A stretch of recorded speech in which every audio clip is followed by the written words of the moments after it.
Broadcasting live from the moon and back, this is The Coin Chat, the most trusted voice for all things cryptocurrency.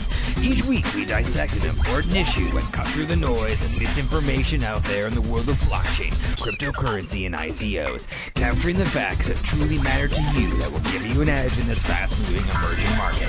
The who, what, where, when, and how of what you need to know in crypto to get ahead so you don't get left behind. Now here are your co-hosts, financial and crypto experts Yuri Cataldo and Steve Good. Hey, this is Steve Good on the Coin Chat with Yuri Cataldo, and today we are joined by our special guest, Jan Janssen, who's the CEO of Quantum Hedge Fund. Jan, great to have you. Thank you for joining us today. Hey guys, thanks for having me here tonight. It's a pleasure. Yeah, you're based over in Hong Kong, so thank you for for checking in with us. It's early in the morning for Yuri, late at night for you, and well, I've got it easy. It's like midday in London. Yeah, I'm a big fan of the Coin Chat, so it's a pleasure. Oh, thank you. It's totally worth it. It's really nice. It's very nice. Flattery will get you everywhere with Yeah, us. it will. It's Yes. great. So look, I mean, Jan, the reason we wanted to get you on the show is because you've been working in the world of crypto and hedge funds. And, our last episode, we were actually talking with someone who's a trader down under in Australia about trading tactics for day traders. And we thought we'd kind of step it to another level and talk a little bit about, what should people be getting into with crypto in terms of trading and just cover a little bit more about what you guys are doing. So maybe from, I guess my starting point would be, how did you end up getting into crypto and launching Quantum Hedge Fund? How did you get started? All right.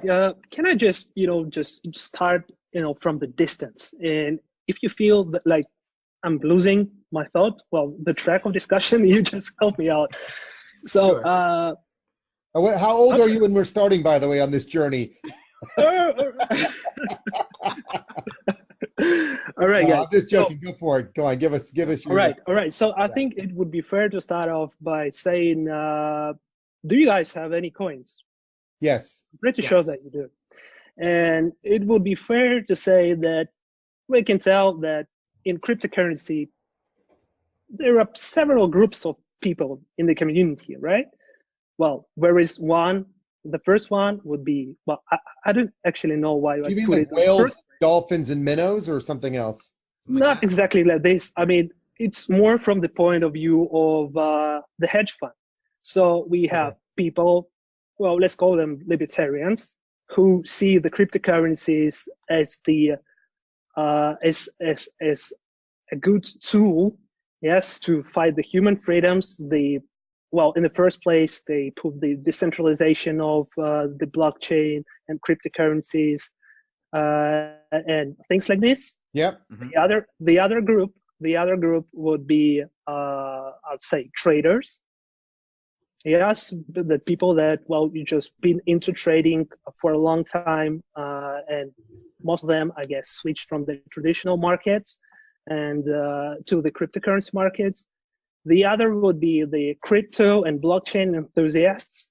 Well, these people, they tend to be quite rich, actually, but, if we speak of, people like Vitaly Buterin, these people work more on how the cryptocurrencies work and trying to make it available and easy to use for pretty much everyone in the world.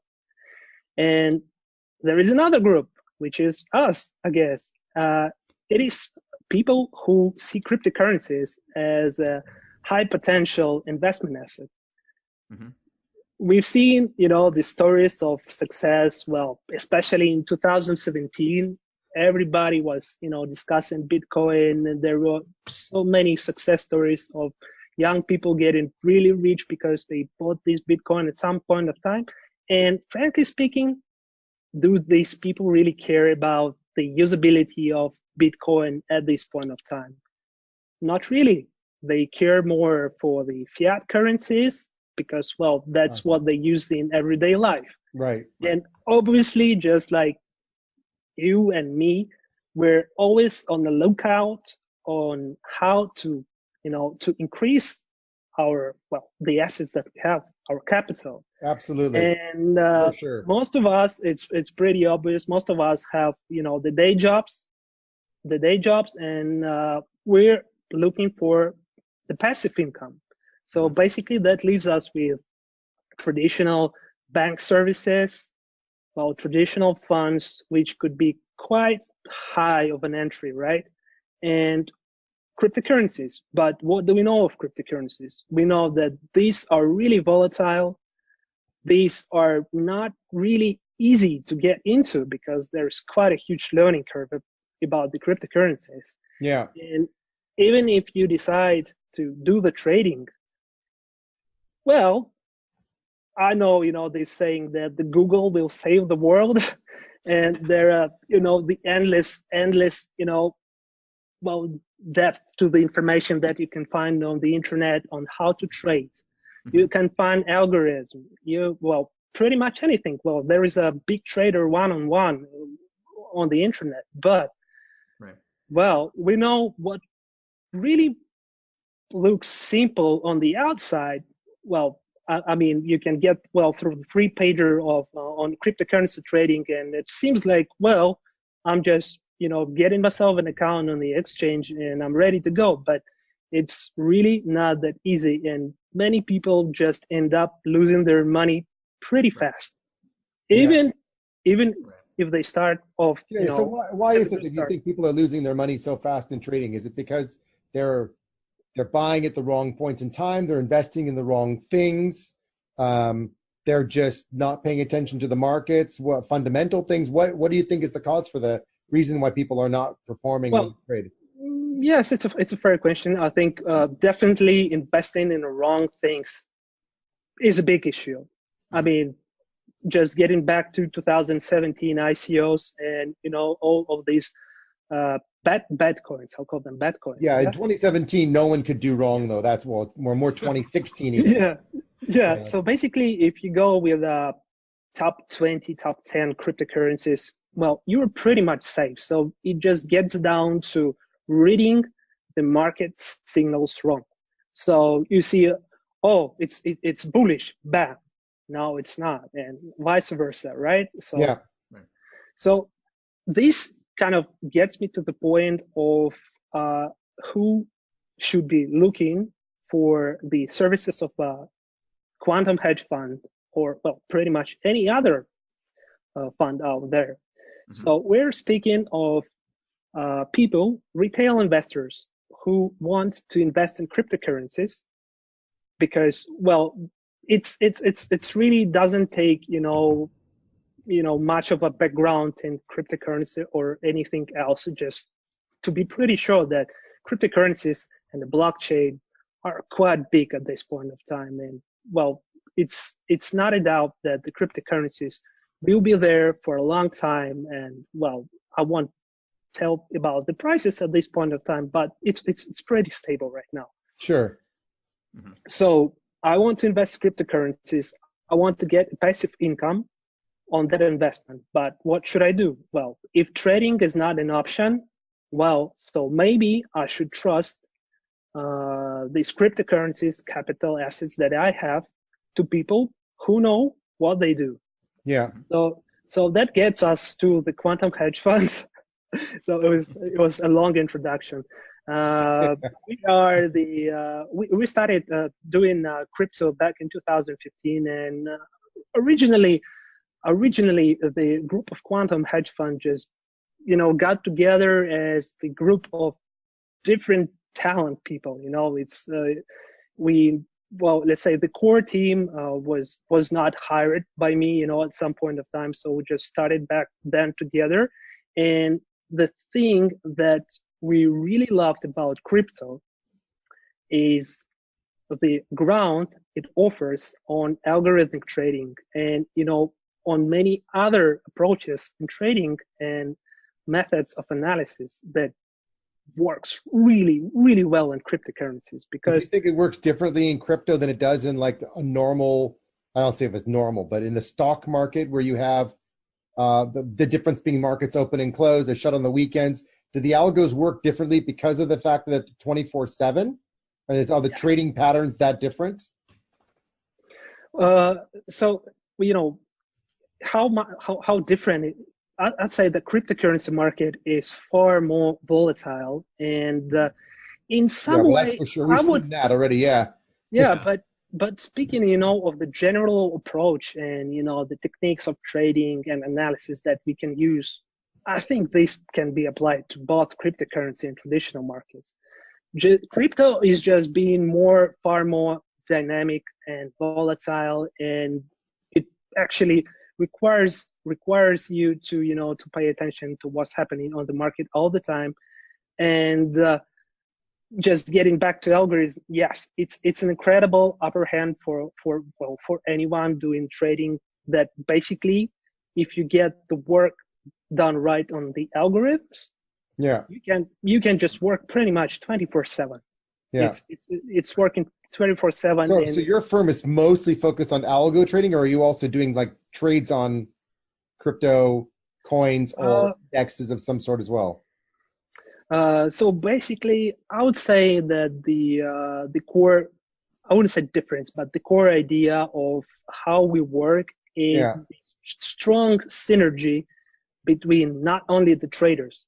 Basically, we have the classical mechanical trading, right? We have the algorithmic trading department. So basically, there are two trading departments that we have in Quantum. Okay. And also, we have the analysts that provide the trading departments with the background on the market. They perform the quantitative analysis, technical analysis, fundamental analysis, and provide provide the data to the traders, to the algorithm department.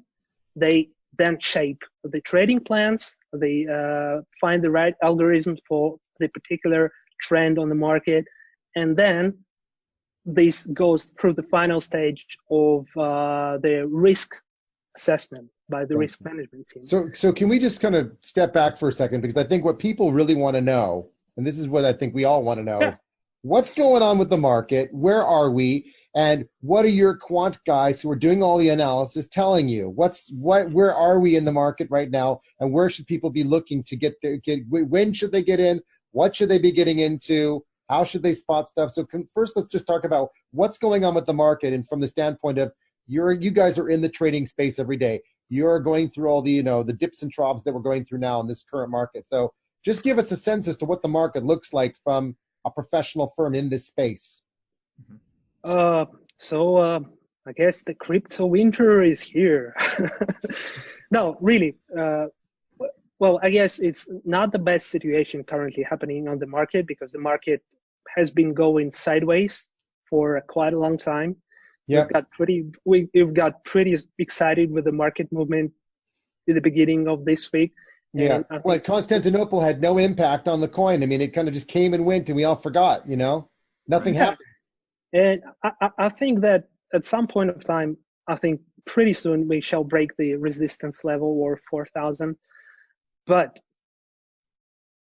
generally speaking, yes, the market has been going sideways, and it has been pretty tough for most of the traders. Yeah. But when we're trading in a range, going sideways, going up and down along this band, surely that must be good for traders, because they just play off the band, going up, going down, going up, going down, and trading it, shorting it when it hits the band, longing it when it hits the bottom of the band, and doing it up and down. I mean, that's at least in the fiat trading, the crypto, let's call it the euro dollar trading pair, for example. I've known traders who love that, because it just goes back and forth, and they're making money on both sides. Is that not the case for crypto as well right now? I mean, this is not easy. It is, but well, I think the last months of 2018, it has just got stuck at the same level, and it was pretty hard for everyone. But yet another thing about the quantum hedge fund and what we do with analysis, right, is that, well, let's imagine it as everyone is standing in a dark room, and they're just shooting, and they don't know where to shoot. So basically, the analysis that we have allows us, to get this upper hand on the market, on the competition, and, just at some point of time, be just one step ahead, Sure. Well, without giving away trade secrets, of course. I mean, we're just trying to get a sense as to, sure, we clearly see that we're in a sideways pattern, which is better than being in a downward trend. Do you see that as a firm looking at this stuff, do you see that we're moving towards some sort of, normalcy of going